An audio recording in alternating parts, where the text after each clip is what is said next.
نحمده ونصلي على رسوله الكريم. اعوذ باللہ من الشیطان الرجیم. بسم اللہ الرحمن الرحیم. آپ سب دینی بہنوں کا آج کی علم کی مجلس میں خیر مقدم ہے اور تہہ دل سے شکر گزار کرتی ہوں میں آپ سب لوگوں کا.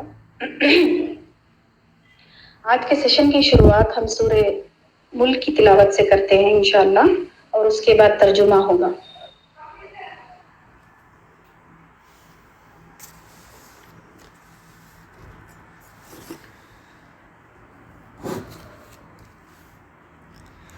أعوذ بالله من الشيطان الرجيم.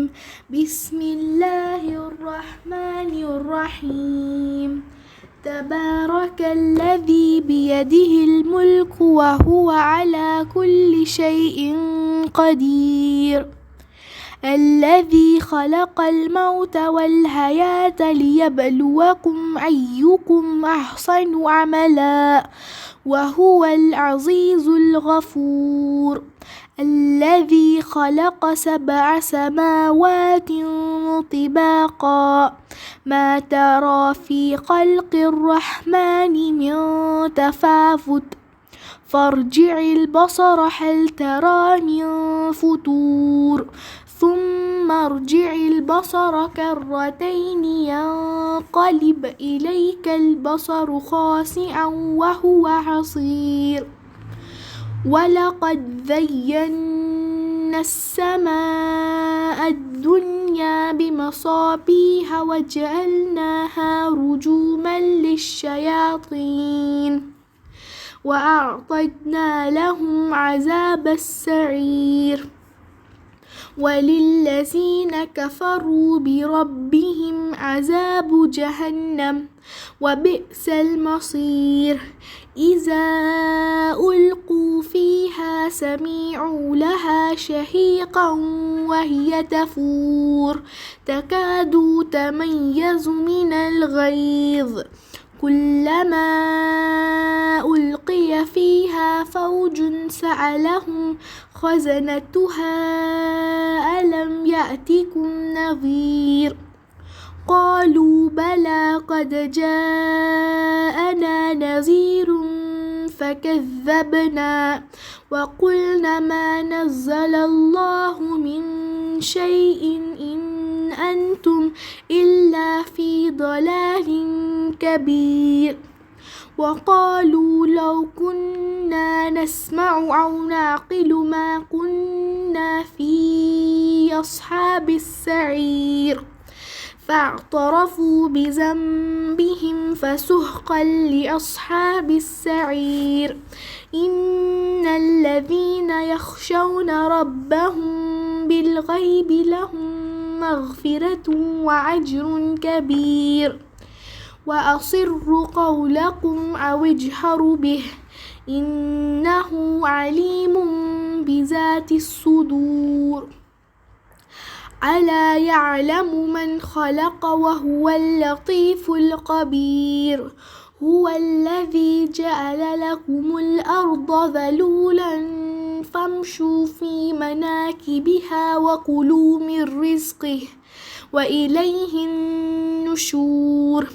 أأمنتم من في السماء أن يخسف بكم الأرض فإذا هي تمور أم أمنتم من في السماء أن يرسل عليكم حاصبا فستعلمون كيف نذير.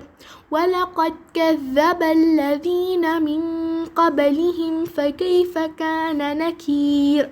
أفلم يروا إلى الطير فوقهم صافات ويقبضن ما يمسكهن إلا الرحمن إنه بكل شيء بصير. أمن هذا الذي هو جند لكم ينصركم من دون الرحمن إن الكافرون إلا في غرور.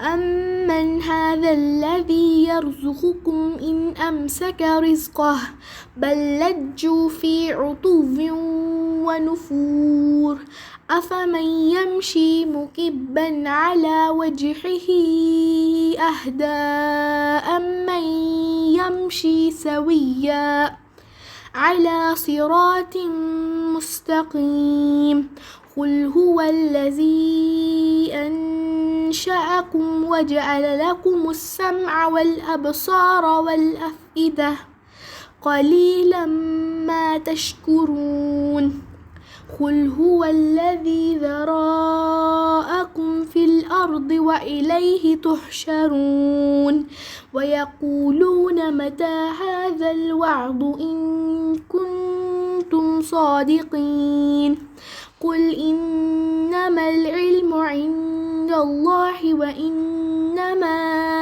أنا نذير مبين فلما رعوه زلفة سيئت وجوه الذين كفروا وقيل هذا الذي كنتم به تدعون قل أرأيتم إن أهلكني الله ومن معي أو رحمنا فمن يجير الكافرين من عذاب عليم قل هو الرحمن آمنا به وعليه توكلنا فستعلمون من هو في ضلال مبين قل أرأيتم إن أصبح ماؤكم غورا فمن يأتيكم بماء معين شروع اللہ کے نام سے جو بڑا مہربان نہایت رحم والا ہے۔ بڑی برکت والا ہے وہ اللہ جس کے ہاتھ میں بادشاہی ہے اور وہ ہر چیز پر قادر ہے۔ اسی نے پیدا کیا موت اور زندگی کو تاکہ تمہاری آزمائش کرے کہ تم میں کون اچھے عمل کرتا ہے، اور وہ زبردست اور بخشنے والا ہے۔ وہی ہے جس نے بنائے 7 آسمان اوپر تلے۔ اے دیکھنے والے، نہیں تو دیکھے گا رحمان کی تخلیق میں کچھ نقص۔ ذرا آنکھ اٹھا کر دیکھ، بھلا تجھ کو نظر آتا ہے آسمان میں کوئی شگاف؟ پھر نظر کر دوبارہ تو لوٹ آئے گی تیرے پاس نظر ہر بار ناکام، اور ہوگی وہ نامراد۔ اور بے شک ہم نے زینت دی قریب کے آسمان کو تاروں کے چراغوں سے، اور ان کو بنایا مارنے کا آلہ شیاطین کو، اور ہم نے تیار کر رکھا ہے ان کے لیے عذاب بھیگتی آگ کا۔ اور ان لوگوں کے لیے جنہوں نے کفر کیا اپنے رب سے عذاب ہے جہنم کا، اور وہ برا ٹھکانہ ہے۔ جب وہ ڈالے جائیں گے اس میں تو سنیں گے اس کا چیخنا چلانا، اور وہ جوش مار رہی ہوگی۔ قریب ہے پھٹ پڑے جوش غیظ سے، جب ڈالی جائے گی اس میں کوئی جماعت تو ان سے پوچھیں گے ان کے داروغہ، کیا نہیں آیا تھا تمہارے پاس کوئی ڈرانے والا؟ وہ کہیں گے کیوں نہیں، ضرور آیا تھا ہمارے پاس ڈرانے والا، بس ہم نے جھٹلا دیا اور ہم نے کہا کہ نہیں نازل کی اللہ نے کوئی چیز، نہیں ہو تم مگر گمراہی میں بہت بڑی۔ اور کہیں گے اگر ہم ہوتے سنتے یا سمجھتے تو نہ ہوتے دوزخیوں میں۔ پس وہ اقرار کر لیں گے اپنے گناہ کا، سو رحمت خدا دور ہی ہے دوزخیوں کے لیے۔ یقیناً وہ لوگ جو ڈرتے ہیں اپنے رب سے غیب میں، ان کے لیے ہے مغفرت اور اجر کبیر۔ اور تم پوشیدہ کہو اپنی بات یا اعلانیہ کہو اسے، یقیناً وہ باخبر ہے اس سے جو سینوں میں ہے۔ بھلا نہ وہ جانے گا جس نے پیدا کیا، اور وہ پوشیدہ باتوں کا جاننے والا آگاہ ہے۔ وہی تو ہے جس نے کیا تمہارے لیے زمین کو نرم، تو چلو پھرو اس کی راہوں میں اور کھاؤ اس کا دیا ہوا رزق۔ اور تم کو اسی کے پاس خبروں سے نکل کر جانا ہے۔ کیا تم بے خوف ہو اس سے جو آسمان میں ہے کہ دھسا دے تم کو زمین میں، اور وہ اس وقت حرکت کرنے لگے؟ یا تم بے خوف ہو اس سے جو آسمان میں ہے کہ چھوڑ دے تم پر کنکر بھری ہوا؟ تو تم عنقریب جان لوگے کہ کیسا رہا میرا ڈرانا، اور یقیناً جھٹلایا تھا ان لوگوں نے جو ان سے پہلے تھے، سو دیکھ لو کیسا ہوا میرا عذاب۔ کیا نہیں دیکھا انہوں نے پرندوں کو اپنے اوپر جو پروں کو پھیلائے رہتے ہیں اور ان کو سکیڑ لیتے ہیں؟ نہیں تھامے رکھتا انہیں کوئی سوائے رحمان کے، بے شک وہ ہر چیز کو دیکھ رہا ہے۔ کون ہے بھلا ایسا جو تمہاری فوج بن کر تمہاری مدد کر سکے مقابلے میں رحمان کے؟ نہیں ہے یہ کافر مگر دھوکے میں۔ کون ہے بھلا ایسا جو تم کو رزق دے سکے اگر وہ بند کر لے اپنا رزق؟ بلکہ یہ پھنسے ہوئے ہیں سرکشی میں اور نفرت میں۔ تو کیا وہ جو چلتا ہے اوندھا منہ کے بل وہ سیدھے راستے پر ہے، یا وہ جو چل رہا ہو بالکل سیدھا راستہ صراط مستقیم پر ہے؟ کہہ دو وہی تو ہے جس نے تم کو پیدا کیا اور بنائے تمہارے کان اور آنکھیں اور دل، مگر کم ہی تم شکر ادا کرتے ہو۔ کہہ دو وہی ہے جس نے تم کو پھیلایا زمین میں اور اسی کے روبرو تم جمع کیے جاؤ گے۔ اور کافر کہتے ہیں کہ کب یہ وعدہ قیامت کا پورا ہوگا؟ اگر تم سچے ہو تو بتاؤ۔ کہہ دو بس اس کا علم اللہ ہی کو ہے، اور بس میں تو ڈر سنانے والا ہوں کھول کھول کر۔ سو جب وہ دیکھ لیں گے قریب آ گیا وہ عذاب، تو بگڑ جائیں گے منہ ان لوگوں کے جنہوں نے کفر کیا، اور ان سے کہا جائے گا کہ یہ وہی ہے تھے تم جس کے طلبگار۔ کہہ دو بھلا دیکھو تو اگر ہلاک کر دے مجھ کو اللہ اور وہ جو میرے ساتھ میں ہیں، یا ہم پر مہربانی کرے، تو کون ہے جو پناہ دے گا کافروں کو اس عذاب سے جو دکھ دینے والا ہے؟ کہہ دو کہ وہ رحمان ہے، ہم ایمان لائے اس پر اور اسی پر بھروسہ رکھتے ہیں، بس تم کو جلد معلوم ہو جائے گا کون ہے جو کھلی گمراہی میں ہے۔ کہہ دو بھلا دیکھو تو اگر ہو جائے تمہارا پانی جو تم پیتے ہو اور برتتے ہو خشک، تو کون ہے اللہ کے سوا جو لے آئے تمہارے لیے پانی کا شفاف چشمہ۔ صدق اللہ العظیم و صدق رسولہ النبی الکریم۔ السلام علیکم ورحمۃ اللہ وبرکاتہ۔ نحمدہ ونصلی علی رسولہ الکریم، اما بعد، فاعوذ باللہ من الشیطان الرجیم، بسم اللہ الرحمن الرحیم۔ ربی زدنی علما، رب اشرح لی صدری ویسر لی امری واحلل عقدۃ من لسانی یفقہوا قولی۔ الحمد للہ رب العالمین، والصلاة والسلام علی رسولہ الکریم وسید المرسلین وصحبہ اجمعین۔ امید ہے کہ آپ سب بخیر ہوں گے، ایمان کی بہترین حالت میں ہوں گے۔ اللہ تعالیٰ ایسا کرے، اور اللہ تعالیٰ سے دعا ہے کہ وہ ہمارے ایمان میں دن بدن اضافہ کرے، اسے مضبوط کرے اور اسے تقویت پہنچائے، اور ہمیں اس پر عمل کرنے والا اور ثابت قدم رہنے والا بنائے، ہمارے نفس کو اس کی اطاعت کی طرف پھیر دے اور ہمیں اس کی اطاعت پر قائم رکھے۔ یا مقلب القلوب ثبت قلبی علی دینک، یا مصرف القلوب صرف قلبی علی طاعتک۔ پچھلے ہفتے ہم نے یہ جانا کہ شیطان کس طرح حضرت آدم و حوا علیہ السلام کو بہکاتا ہے، قسمیں کھا کر، اور اپنے ارادے میں اس کو کیسے کامیابی ملتی ہے۔ آدم و حوا علیہ السلام کا کیا رویہ ہوتا ہے غلطی کرنے کے بعد، اللہ تعالیٰ انہیں کیسے معاف فرماتا ہے۔ قصہ آدم و حوا سے ہمیں کیا کیا اسباق ملتے ہیں۔ لوگوں نے حضرت حوا کے کردار کو بگاڑ کر کیسے کیسے قصے مشہور کر دیے ہیں۔ رسول اللہ صلی اللہ علیہ وسلم نے نفس کے فتنے سے کیسے دعا مانگی۔ اس دنیا کی حقیقت کیا ہے؟ اللہ تعالیٰ کی آزمائش اور اس کا مشکل کے ساتھ آسانی فراہم کرنا۔ انشاءاللہ اب ہم آگے کی تفصیلات جانیں گے۔ جب اللہ تعالیٰ نے آدم علیہ السلام کو پیدا کیا اور فرشتوں کو سجدے کا حکم دیا، تو ایک اور معاملہ اس موقع پر پیش آیا۔ وہ کیا تھا؟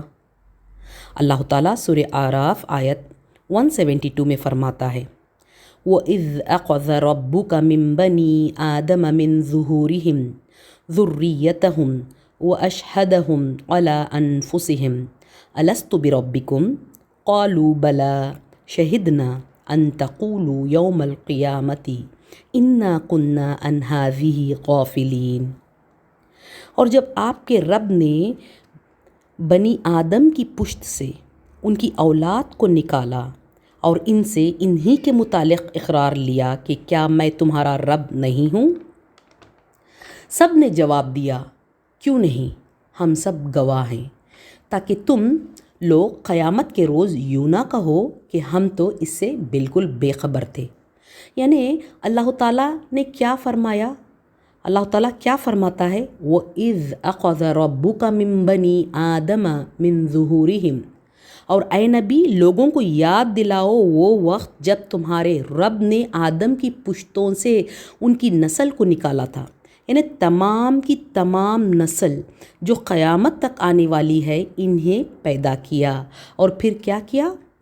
وَأَشْهَدَهُمْ عَلَىٰ أَنفُسِهِمْ، اور انہیں پیدا کرنے کے بعد انہیں خود ان کے اوپر گواہ بناتے ہوئے پوچھا تھا، أَلَسْتُ بِرَبِّكُمْ، کیا میں تمہارا رب نہیں ہوں؟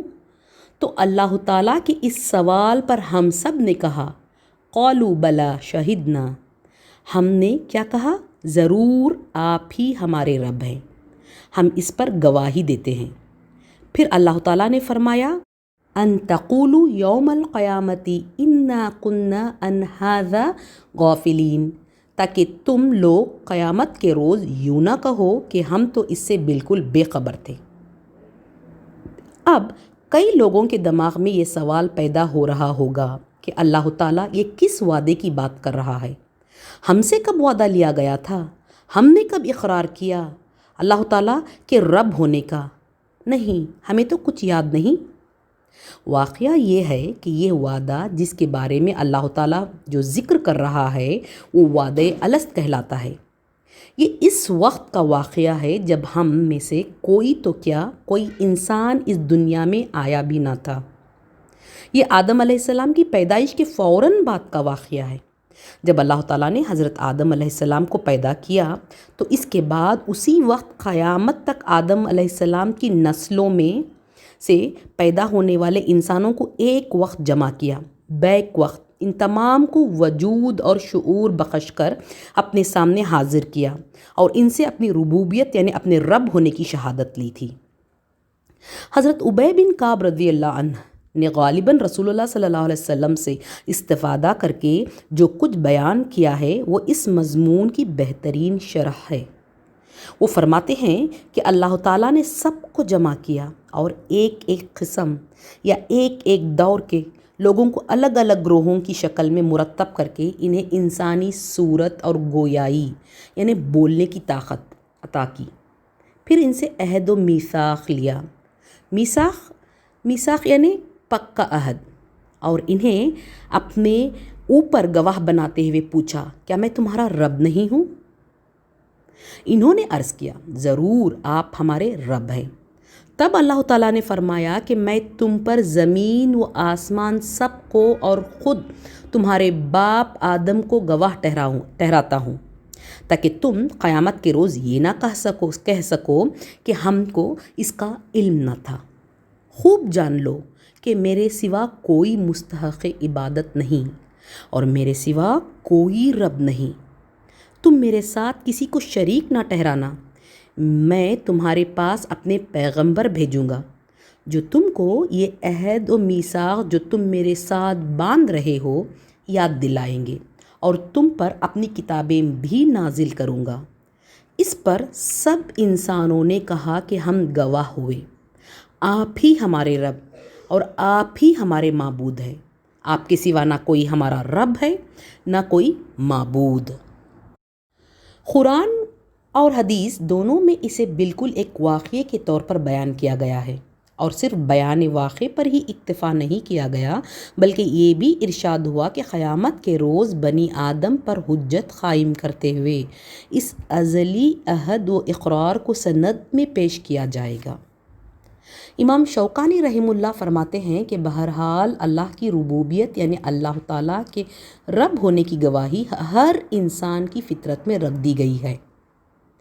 اسی مفہوم کو رسول اللہ صلی اللہ علیہ وسلم نے اس طرح بیان فرمایا ہے، ہر بچہ فطرت پر پیدا ہوتا ہے، یعنی فطرت اسلام پر پیدا ہوتا ہے، پس اس کے ماں باپ اس کو یہودی یا نصرانی یا مجوسی بنا دیتے ہیں۔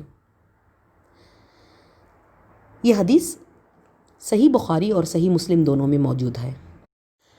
حدیث قدسی ہے، اللہ تعالیٰ فرماتا ہے، میں نے اپنے بندوں کو حنیف، اللہ کی طرف یکسوئی سے متوجہ ہونے والا پیدا کیا ہے، پس شیطان ان کو ان کے دین فطری دین سے گمراہ کر دیتا ہے۔ یہ صحیح مسلم کی حدیث ہے۔ اس سے ہمیں کئی چیزیں معلوم ہوتی ہیں۔ پوری نسل آدم سے اقرار یا وعدہ لیا گیا تھا، اور وہ وعدہ یہ تھا کہ انسانوں میں سے جو انسان اپنے رب سے بغاوت کرے گا وہ خود اس جرم کا ذمہ دار ہوگا۔ قیامت کے دن وہ اپنی صفائی میں نہ تو اپنی لا علمی کا عذر پیش کرنے کا اسے موقع ملے گا اور نہ وہ سابقہ نسلوں پر اپنی گمراہی کی ذمہ داری ڈال سکے گا۔ یعنی وہ یہ نہیں کہہ سکے گا کہ مجھے تو پتہ ہی نہیں تھا کہ آپ رب ہیں، یا پھر یہ کہ مجھ تک کسی نے یہ پیغام نہیں پہنچایا، یا پھر یہ کہ میرے باپ دادا نے مجھے گمراہ کر دیا۔ اللہ تعالیٰ سے عہد و میثاق اس بات پر دلیل ہے اور ثبوت ہے کہ نوع انسانی میں سے ہر شخص انڈیویجولی انفرادی طور پر اللہ تعالیٰ کے الہ واحد یعنی اللہ تعالیٰ واحد ہے، اللہ تعالیٰ ایک ہے کی شہادت اپنے اندر لیے ہوئے ہے۔ اب سوال یہ پیدا ہوتا ہے کہ کیا یہ میثاق، کیا یہ وعدہ فی الواقع عمل میں آیا تھا؟ کیا اس کی یاد ہمارے شعور، ہمارے حافظے، ہمارے کانشیس میں محفوظ ہے؟ کیا ہم میں سے کوئی بھی یہ جانتا ہے کہ وہ اپنے رب کے سامنے پیش کیا گیا تھا اور اس سے الست بربکم کا سوال ہوا تھا اور اس نے جواب میں بلا کہا تھا؟ جواب ہے نہیں۔ اگر نہیں تو اس اقرار کو جس کی یاد ہمارے شعور و حافظے میں ہمارے کانشیس سے محو ہو چکی ہے، مٹ چکی ہے، وہ ہمارے خلاف حجت کیسے ہوگی؟ اس کا جواب ہے، اگر اس میثاق کا نقشہ انسان کے شعور اور حافظے میں تازہ رہنے دیا جاتا اور انسان کو یاد ہوتا کہ اس نے اللہ تعالیٰ سے پکا عہد کیا ہے، وعدہ کیا ہے، تو انسان کا موجودہ دنیا میں امتحان کے لیے بھیجا جانا سرے سے فضول ہو جاتا، بیکار ہو جاتا، کیونکہ اس کے بعد اس آزمائش و امتحان کے کوئی معنی ہی باقی نہ رہ جاتے۔ لہٰذا اللہ تعالیٰ نے اس عہد، میثاق یا وعدے کو حافظے میں یا انسان کے کانشیس مائنڈ میں تازہ نہیں رکھا، لیکن تحت الشعور یعنی اس کے سب کانشیس مائنڈ میں محفوظ رکھ دیا۔ چنانچہ سورہ نمل کی آیت 93 میں اللہ رب العزت فرماتا ہے، وَقُلِ الْحَمْدُ لِلَّهِ سَيُرِيكُمْ آيَاتِهِ فَتَعْرِفُونَهَا وَمَا رَبُّكَ بِغَافِلٍ عَمَّا تَعْمَلُونَ۔ کہہ دیجئے کہ تمام تعریفیں اللہ ہی کو سزاوار ہیں، وہ عنقریب اپنی نشانیاں دکھائے گا جنہیں تم خود پہچان لوگے، اور جو کچھ تم کرتے ہو اس سے آپ کا رب غافل نہیں۔ سورہ حامیم سجدہ کی آیت 53 میں اللہ تعالیٰ فرماتا ہے کہ سَنُرِيهِمْ آيَاتِنَا فِي الْآفَاقِ وَفِي أَنفُسِهِمْ حَتَّى يَتَبَيَّنَ لَهُمْ أَنَّهُ الْحَقُّ۔ عنقریب ہم انہیں اپنی نشانیاں عالم میں بھی دکھائیں گے اور خود ان کی اپنی ذات میں بھی، یہاں تک کہ ان پر کھل جائے گا کہ حق یہی ہے۔ یعنی اگر زندگی میں یہ نشانیاں دیکھ کر ایمان نہیں لاتا تو موت کے وقت تو ان نشانیوں کو دیکھ کر وہ ضرور پہچان لیتے ہیں، لیکن اس وقت ان نشانیوں کو پہچاننے کا کوئی فائدہ نہیں، اس لیے کہ اس وقت کا ایمان قبول نہیں۔ انسان کو مہلت صرف اس کے جیتے جی اس دنیا میں رہنے تک ملے گی، یعنی اس کے پاس سیدھی راہ کو پہچاننے، اس پر چلنے اور عمل کرنے کا وقت صرف اس کے پیدا ہونے کے بعد سے مرنے تک کا ہوگا، اور جیسے ہی اس کو موت کے فرشتے نظر آتے ہیں اس کی یہ مہلت ختم ہو جاتی ہے، کیونکہ موت کے وقت موت کے فرشتوں کا رویہ مومن کے ساتھ الگ ہوتا ہے اور کافر کے ساتھ الگ ہوتا ہے، اور فرشتوں کے نظر آتے ہی ہر ایک کو یہ صاف پتہ چل جائے گا کہ وہ کس طرح کا دنیا میں سودا کر کے آیا ہے، نفع کا یا گھاٹے کا۔ اس وقت کافر منتیں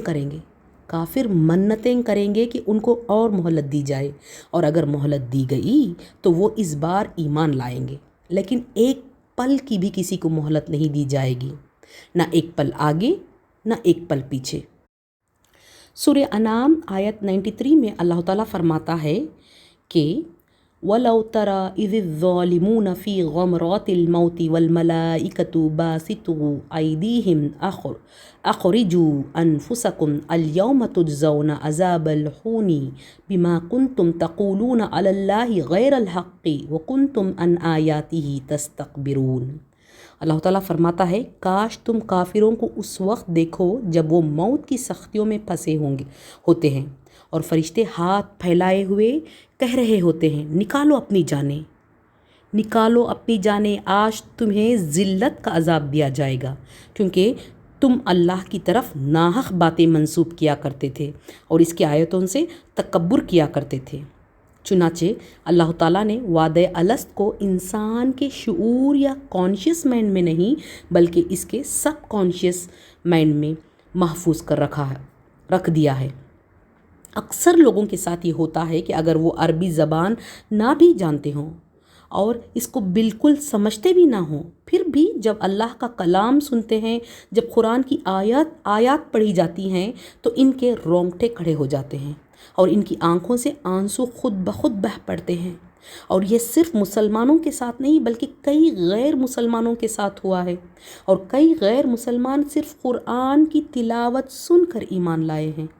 اس سے یہ صاف صاف پتہ چلتا ہے کہ انسان کے اندر حق کو پہچاننے کی ایک کشش ہوتی ہے، وہ خود چاہے کتنا بھی اندھا بنا رہے، اس کے اندر کوئی تو چیز موجود ہوتی ہے جو بار بار منظر عام پر آنے کے لیے تڑپتی رہتی ہے۔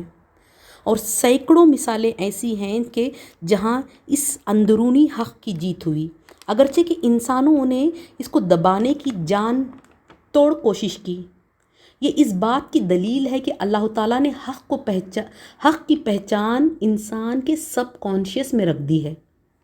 انسان کے اندر حق کی پہچان کو ابھارنے اور اس کو باہر لانے، منظر عام پر لانے کے لیے ایک خارجی اپیل، یعنی کہ ایک باہر کی اور سے آنے والی اپیل کی ہمیشہ ضرورت رہی ہے۔ چنانچہ انبیاء علیہ السلام، آسمانی کتابیں اور ان کی پیروی کرنے والے دین کے داعی سب کے سب یہی خدمت انجام دیتے رہے ہیں۔ اسی لیے ان کو قرآن میں مذکر یاد دلانے والے، ذکر یعنی یاد، تذکرہ یعنی یادداشت، اور ان کے کام کو تذکیر یعنی یاد دہانی کے الفاظ سے تعبیر کیا گیا ہے۔ یعنی اگر سادے الفاظ میں کہیں تو یہ کہ جو بھی پیغمبر اس دنیا میں آئے اور جو بھی پیغام وہ لائے کتاب کی صورت میں، اور تمام دین کے داعی انسان کو اپنے اس کیے ہوئے وعدے کو یاد دلانے اور حق کو پہچاننے کی ہی دعوت دیتے ہیں۔ یہ سب انسانوں کے اندر کوئی نئی چیز پیدا نہیں کرتے بلکہ اسی دبی ہوئی چیز کو ابھارتے اور تازہ کرتے ہیں جو ان کے اندر پہلے سے موجود رہتی ہے۔ ہر زمانے میں نفس انسانی نے حق کو پہچان کر لبیک کہا۔ یہ ثبوت ہے اس بات کا کہ اس کے اندر کوئی علم چھپا ہوا ہے جو اپنے پکارنے والے کی آواز کو پہچان کر جواب دیتا ہے۔ دنیا کی موجودہ زندگی میں جو لوگ حق اور حقیقت کا حجت بازیوں سے اس عہد و میثاق کا انکار کرتے ہیں، یوم الحساب اللہ تعالیٰ ان کے شعور اور حافظہ تازہ کر کے انہیں اپنا یہ عہد یاد دلائے گا، اور اس بات کا ثبوت بھی ان کے اپنے نفس ہی سے فراہم کر دے گا کہ اس عہد کا نقش ان کے نفس میں برابر موجود رہا، اور انہیں یہ بھی دکھا دے گا کہ ان کے دل نے حق کی تصدیق کی تھی اور اسے پہچانا تھا، لیکن انہوں نے اپنے خواہشات نفس کی بنا پر کیسے اور کن کن بہانوں سے ان کو فریب دے کر اسے خاموش کر دیا۔ ان کے ہاتھ، ان کے پیر، ان کے اعضاء خود ان کے خلاف گواہی دیں گے۔ سورہ یاسین آیت 65 میں اللہ تعالیٰ فرماتا ہے الیوم نختم علی افواہہم وتکلمنا ایدیہم وتشہد ارجلہم بما کانوا یکسبون۔ ہم آج کے دن ان کے منہ پر مہر لگا دیں گے اور ان کے ہاتھ ہم سے باتیں کریں گے اور ان کے پاؤں گواہیاں دیں گے ان کاموں کی جو وہ کرتے تھے۔ حامیم سجدہ کی آیت 20 میں اللہ تعالیٰ فرماتا ہے کہ حتیٰ اذا ما جاؤها شہد علیہم سمعہم وابصارہم وجلودہم بما كانوا یعملون، یہاں تک کہ جب بالکل جہنم کے پاس آ جائیں گے ان پر ان کے کان اور ان کی آنکھیں اور ان کی کھالیں ان کے اعمال کی گواہی دیں گے۔ اس لیے قرآن مجید کہتا ہے کہ اس وقت مجرمین یہ نہیں کہیں گے کہ ہم جاہل تھے یا غافل تھے، بلکہ یہ کہنے پر مجبور ہوں گے کہ ہم کافر تھے، یعنی ہم نے جان بوجھ کر حق کا انکار کیا۔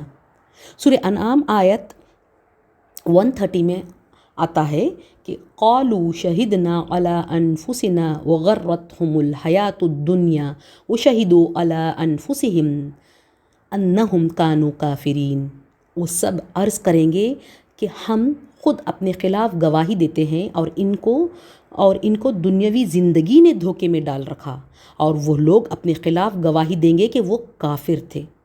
اس سے یہ پتہ چلتا ہے کہ حساب والے دن کوئی انکار نہیں کر سکے گا، کوئی جھٹلا نہیں سکے گا اس بات سے جو وہ دنیا میں کرتا رہا۔ اگر وہ جھٹلانا چاہے بھی تو اللہ تعالیٰ ان کے منہ پر مہر لگا دے گا اور ان کے بدن کے اعضاء ان کے خلاف گواہی دیں گے کہ یہ فلاں فلاں کام کرتے رہے، جیسا کہ ہم نے سورہ یاسین کی آیت میں پڑھا۔ پھر اس دن مجرم انسان اپنے اعضاء اور اپنے کھالوں سے کہیں گے کہ تم کیوں ہمارے خلاف گواہی دیتے ہو، جیسا کہ سورہ حامیم سجدہ کی آیت 21 میں آتا ہے وَقَالُوا لِجُلُودِهِمْ لِمَا شَهِدْتُمْ عَلَيْنَا قَالُوا أَنطَقَنَا اللَّهُ الَّذِي أَنطَقَ كُلَّ شَيْءٍ وَهُوَ خَلَقَكُمْ أَوَّلَ مَرَّةٍ وَإِلَيْهِ تُرْجَعُونَ۔ مجرم اس دن اپنے کھالوں سے کہیں گے کہ تم نے ہمارے خلاف شہادت کیوں دی؟ وہ جواب دیں گی کہ ہمیں اس اللہ نے خود قوت گویائی، بولنے کی طاقت عطا فرمائی ہے، جس نے ہر چیز کو بولنے کی طاقت بخشی ہے۔ وعدہ الست کو اور اچھی طرح سمجھنے کے لیے ہمیں پھر سے قصہ آدم و حوا کی اور جانا ہوگا۔ ہم نے قصہ آدم و حوا میں یہاں تک جانا تھا کہ وہ اللہ تعالیٰ کی نافرمانی کرتے ہیں اور پھر اپنی نادانی پر پشیماں ہوتے ہیں اور اللہ تعالیٰ کے حضور اپنی غلطی کا اعتراف کرتے ہیں اور دعا کرتے ہیں۔ دونوں نے کہا اے ہمارے رب، ہم نے اپنا بڑا نقصان کیا، اور اگر تو ہماری مغفرت نہ کرے گا اور ہم پر رحم نہ کرے گا تو واقعی ہم نقصان پانے والوں میں سے ہو جائیں گے۔ اس پر اللہ تعالیٰ ان سے فرماتا ہے، وہ اگلی آیات میں آتا ہے، سورہ اعراف آیت 24 اور 25، قَالَ اهْبِطُوا بَعْضُكُمْ لِبَعْضٍ عَدُوٌّ وَلَكُمْ فِي الْأَرْضِ مُسْتَقَرٌّ وَمَتَاعٌ إِلَىٰ حِينٍ قَالَ فِيهَا تَحْيُونَ وَفِيهَا تَمُوتُونَ مِنْهَا وَتُخْرَجُونَ۔ حق تعالیٰ نے فرمایا کہ نیچے ایسی حالت میں جاؤ کہ تم باہم ایک دوسرے کے دشمن ہوگے، اور تمہارے لیے ایک وقت تک زمین میں رہنے کی جگہ اور نفع حاصل کرنا ہے۔ فرمایا تم کو وہیں زندگی بسر کرنا ہے اور وہیں مرنا ہے، اور اسی میں سے نکالے جاؤ گے۔ سورہ بقرہ کی آیات 38 اور 39 میں اللہ تعالیٰ فرماتا ہے کہ قُلْنَا اهْبِطُوا مِنْهَا جَمِيعًا فَإِمَّا يَأْتِيَنَّكُم مِّنِّي هُدًى فَمَن تَبِعَ هُدَايَ فَلَا خَوْفٌ عَلَيْهِمْ وَلَا هُمْ يَحْزَنُونَ۔ ہم نے کہا تم سب یہاں سے چلے جاؤ، جب کبھی تمہارے پاس میری ہدایت پہنچے تو اس کی تابع داری کرنے والوں پر کوئی خوف و غم نہیں۔ یعنی دنیا میں بھیجے جانے کے بعد جو کوئی اللہ کی ہدایت جو وہ زمین پر پیغمبروں اور آسمانی کتابوں کی صورت میں بھیجے گا، اس کی پیروی کرنے والوں پر دنیا میں نہ کوئی خوف ہوگا اور نہ کوئی غم، اور وہ کامیاب ہوگا۔ وَالَّذِينَ كَفَرُوا وَكَذَّبُوا بِآيَاتِنَا أُولَئِكَ أَصْحَابُ النَّارِ هُمْ فِيهَا خَالِدُونَ۔ اور جو انکار کر کے ہماری آیتوں کو جھٹلائیں وہ جہنمی ہیں اور ہمیشہ اسی میں رہیں گے۔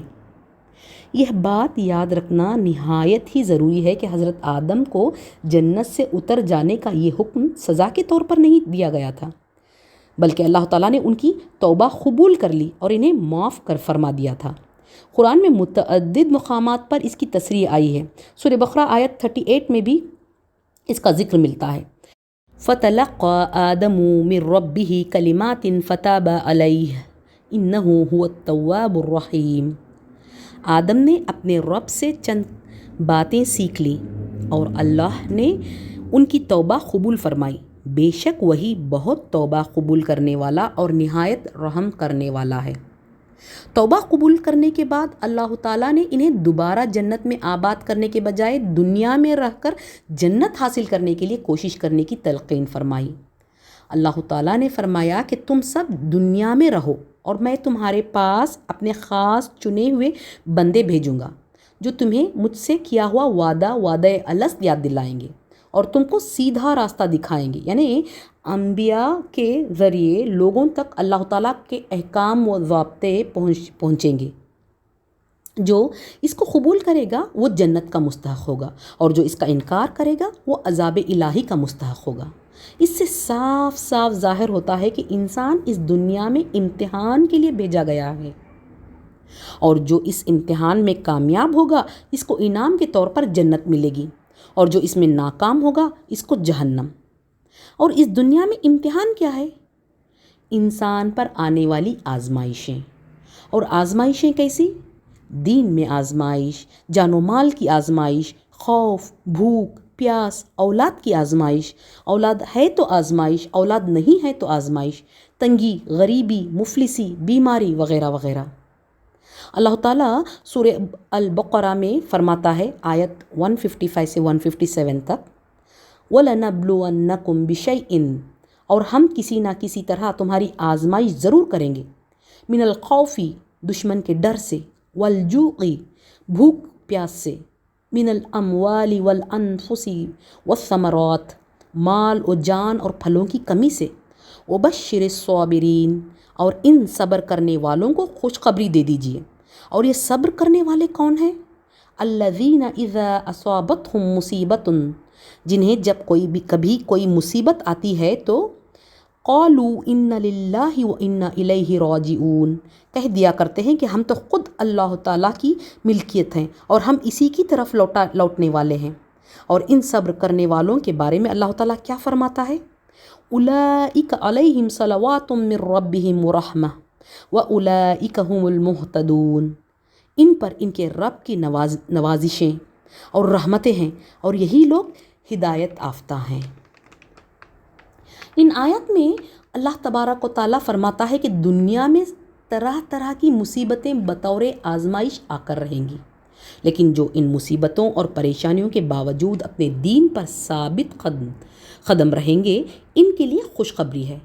وہ ہمیشہ ہمیش کی نعمتوں کو حاصل کرنے والے ہوں گے اور ان باغات کا وعدہ ہے ان سے جن کے نیچے نہریں بہہ رہی ہیں۔ دنیا اور دنیا میں جو کچھ بھی ہے وہ ہمیشہ کے لیے نہیں ہے۔ دنیا اور دنیا میں جو کچھ بھی ہے وہ سب کچھ فنا ہونے والا ہے۔ جاندار یا غیر جاندار میں سے کسی چیز کو بقا حاصل نہیں۔ کوئی انسان کتنا بڑا مالدار ہی کیوں نہ ہو، لا تعداد پیسے، مال یا زمین کا مالک ہی کیوں نہ ہو، اگر وہ پوری دنیاوی زمین کا مالک ہی کیوں نہ ہو، وہ اپنے ساتھ ایک تنکا بھی اس دنیا سے نہیں لے جا سکتا، اور نہ ہی اس کے مال میں سے کوئی چیز باقی رہنے والی ہے۔ اگر کوئی چیز وہ اس دنیا سے اپنے ساتھ لے جا سکتا ہے تو وہ صرف اور صرف اس کے نیک اعمال ہوں گے۔ نیک اعمال کے لیے شرط ہے ایمان لانا اللہ پر۔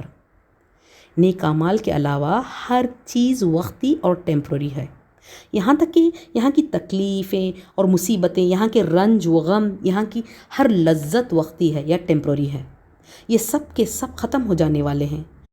اسی لیے اللہ تعالیٰ جگہ جگہ قرآن میں صبر کرنے کی تلقین دیتا ہے اور یہ کہتا ہے کہ اس امتحان میں جو ثابت قدم ہوگا اس کو اللہ تعالیٰ اپنی نعمتوں بھری جنت میں داخل کرے گا۔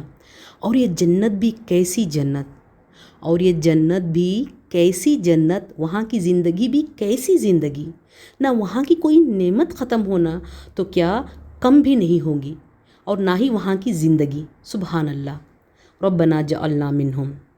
اور اللہ تعالیٰ یہ بھی جگہ جگہ فرماتا ہے لا یکلف اللہ نفسا الا وسعہا، اللہ کسی جان کو اس کی طاقت سے زیادہ تکلیف نہیں دیتا، یعنی اللہ تعالیٰ کسی کو اس کی طاقت سے بڑھ کر نہیں آزماتا، اللہ تعالیٰ کسی کو بھی اتنا ہی آزماتا ہے جس کو اس نے جتنی طاقت دی ہوتی ہے۔ حضرت مصعب بن سعد رضی اللہ عنہ روایت کرتے ہیں کہ ان کے والد سعد بن ابی وقاص رضی اللہ عنہ نے رسول اللہ صلی اللہ علیہ وسلم سے پوچھا، یا رسول اللہ، وہ کون لوگ ہیں جو سب سے زیادہ آزمائے گئے؟ رسول اللہ نے جواب دیا، اللہ کے پیغمبر، یعنی اللہ تعالیٰ کے پیغمبر سب سے زیادہ آزمائے گئے۔ اس کے بعد وہ لوگ جو نیک تھے اور جن کا درجہ پیغمبروں کے بعد آتا ہے، اور اس کے بعد ان سے قریب والے لوگ۔ پھر رسول اللہ صلی اللہ علیہ وسلم نے آگے فرمایا کہ اگر کسی کا ایمان مضبوط ہے اور وہ تقوی والا ہے تو وہ زیادہ آزمایا جائے گا۔ مومنوں کو آزمائش اس حد تک آئے گی، مومن کو آزمائش اس حد تک آئے گی جب تک وہ زمین پر بغیر کسی گناہ کے چلنے والا نہ بن جائے۔ یہ ایگزیکٹ حدیث نہیں بلکہ حدیث کا مفہوم ہے، یہ حدیث ابن ماجہ اور ترمذی میں موجود ہے۔ اس سے ہمیں صاف صاف پتہ چلتا ہے کہ دنیا دارالعمل ہے، یعنی عمل کرنے کا گھر، محنت کرنا اور بیج بونے کا گھر، اور آخرت دارالجزا ہے، یعنی انعامات پانے کا گھر، محنت کا اجر پانے اور پھل کھانے کا گھر۔ جنت طیب ہے، جنت طیب ہے اور اچھی چیز ہے، تو اس میں داخل بھی وہی ہوگا جو طیب اور اچھا ہوگا۔ اللہ تعالیٰ خود طیب ہے اور اچھا ہے، تو وہ قبول بھی طیب اور پاک صاف چیز ہی کرتا ہے۔ ہم مسلمانوں میں یہ غلط فہمی ہے کہ اگر ہم نے کہہ دیا ہم ایمان لائے، اگر ہم نے کہہ دیا ہم ایمان لائے اللہ پر اور اس کے رسول پر، تو یہ ہمارا ٹکٹ ہے جنت میں جانے کا۔ ہرگز نہیں، بغیر امتحان لیے، بغیر جان و مال کی تکلیف دیے اور دیگر آزمائشوں کے ذریعے جانچے پرکھے، کھرے کھوٹے، سچے جھوٹے، مومن منافق کا پتہ لگائے بغیر جنت میں داخلہ ناممکن ہے۔ اللہ تعالیٰ سورہ عنکبوت آیات 2 اور 3 میں فرماتا ہے، احسب الناس ان یترکوا ان یقولوا آمنا وہم لا یفتنون، کیا لوگوں نے یہ گمان کر رکھا ہے کہ ان کے صرف اس دعوے پر کہ ہم ایمان لائے ہیں ہم انہیں بغیر آزمائے ہوئے ہی چھوڑ دیں گے؟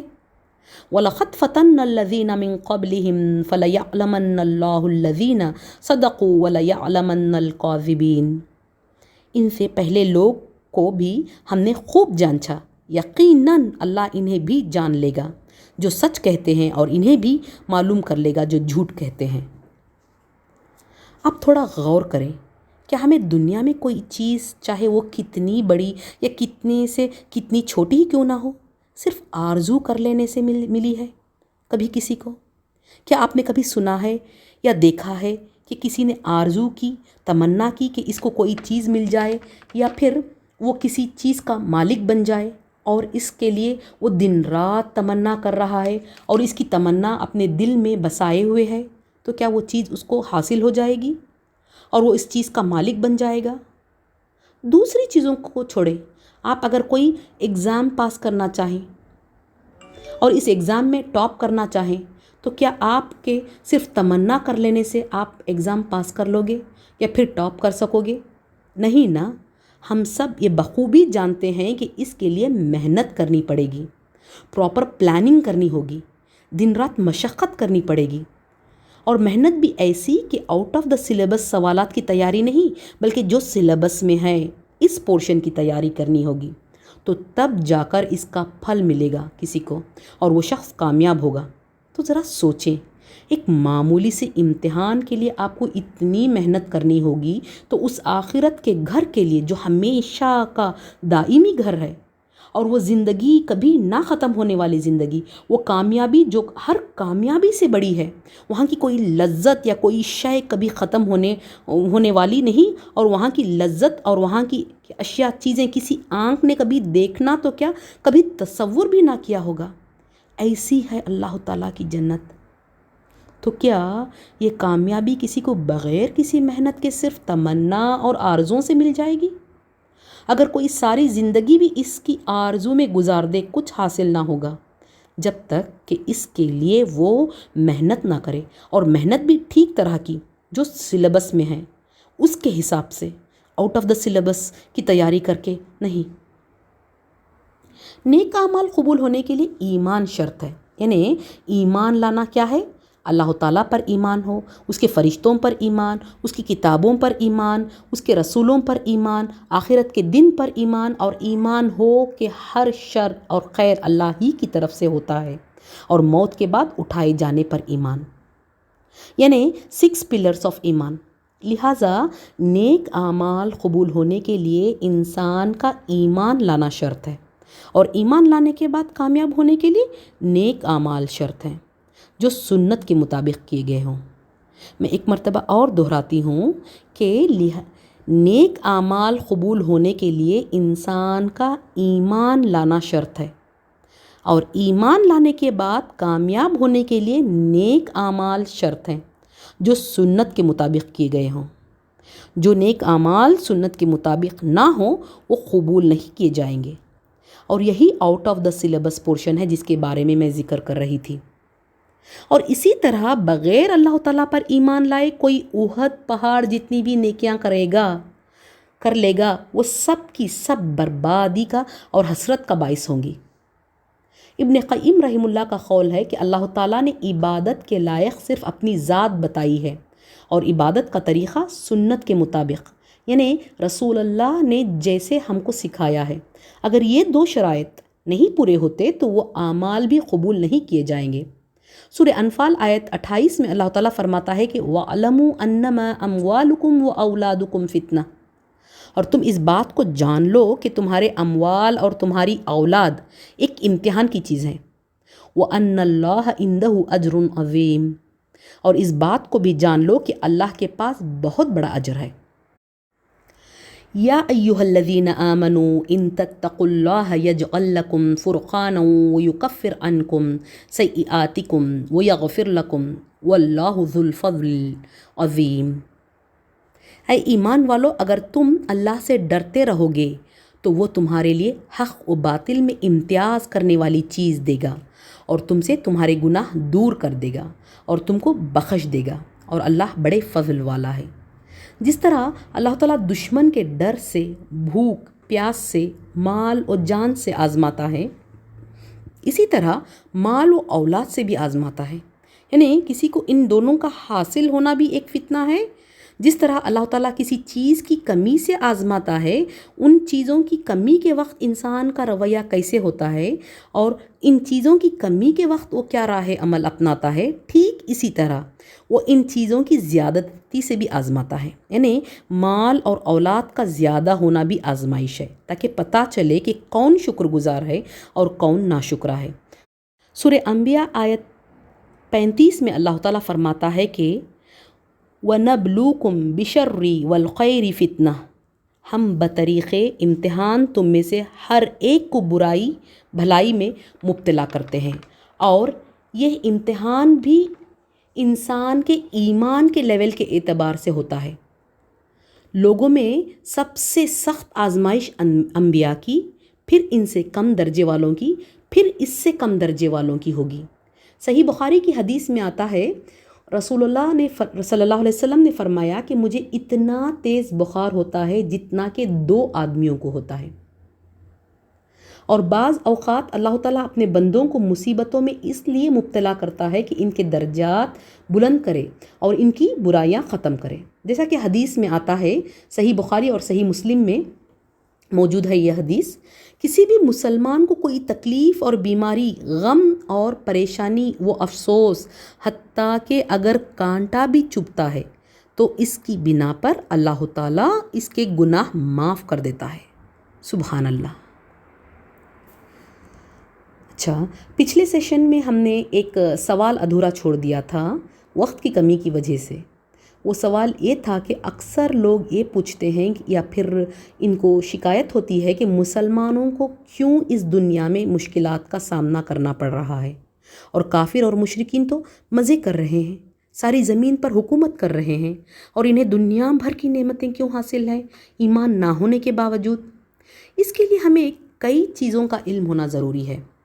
پہلا یہ کہ یہ دنیا دارالامتحان ہے، ایک امتحان کی جگہ، اور یہاں کہ کوئی چیز یا پھر کوئی لذت پرماننٹ نہیں، اور یہ جگہ ہر انسان اور جن کے لیے ایک امتحان کی جگہ ہے، جیسا کہ ارشاد باری ہے سورہ ملک آیت 2 میں، الذی خلق الموت والحیات لیبلوکم ایکم احسن عملا۔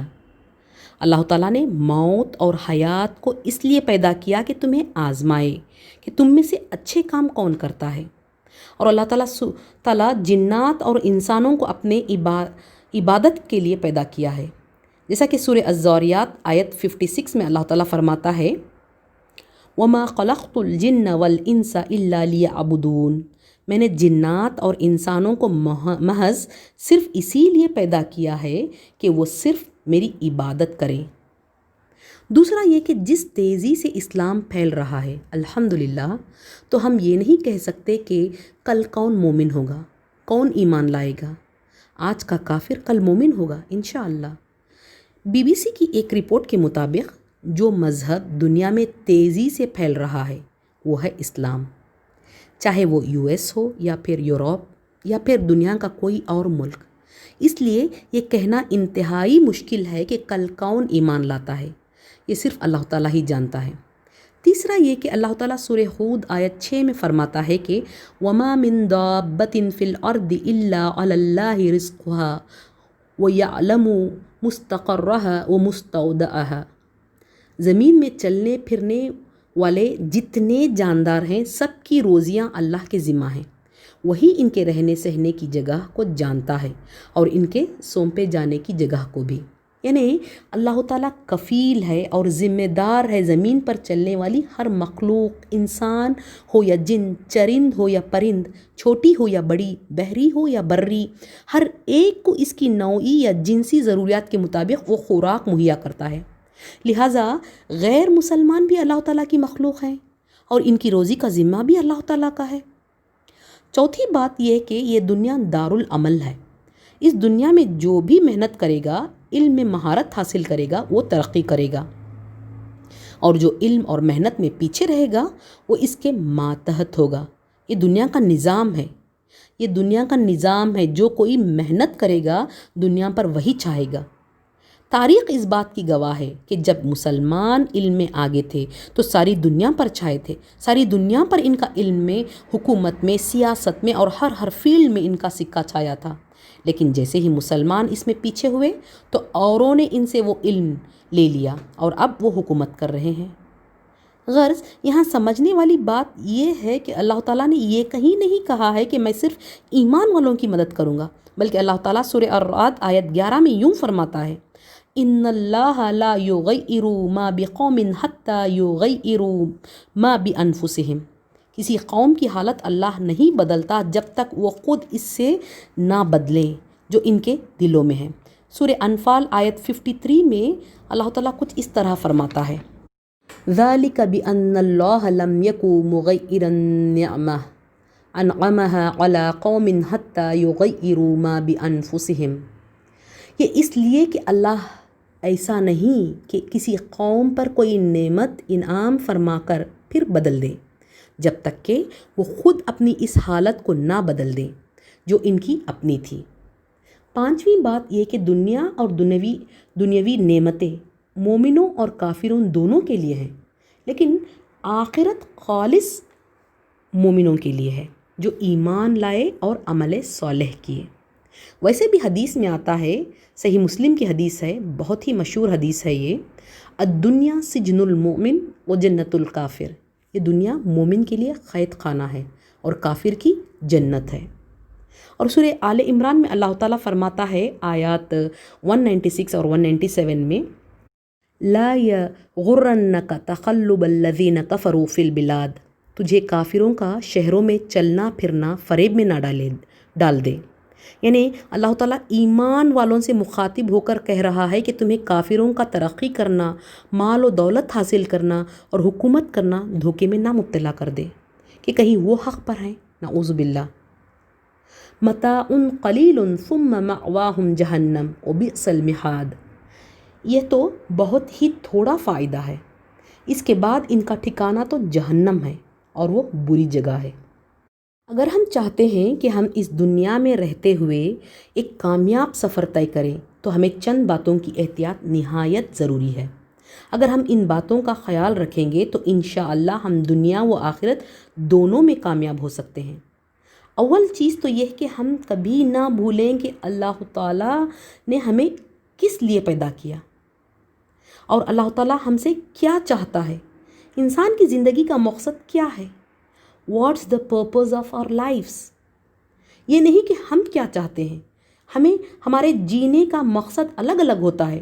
یہ اصل مقصد نہیں ہے بلکہ یہ ایک چھوٹا مقصد ہوتا ہے، the lower case P purpose.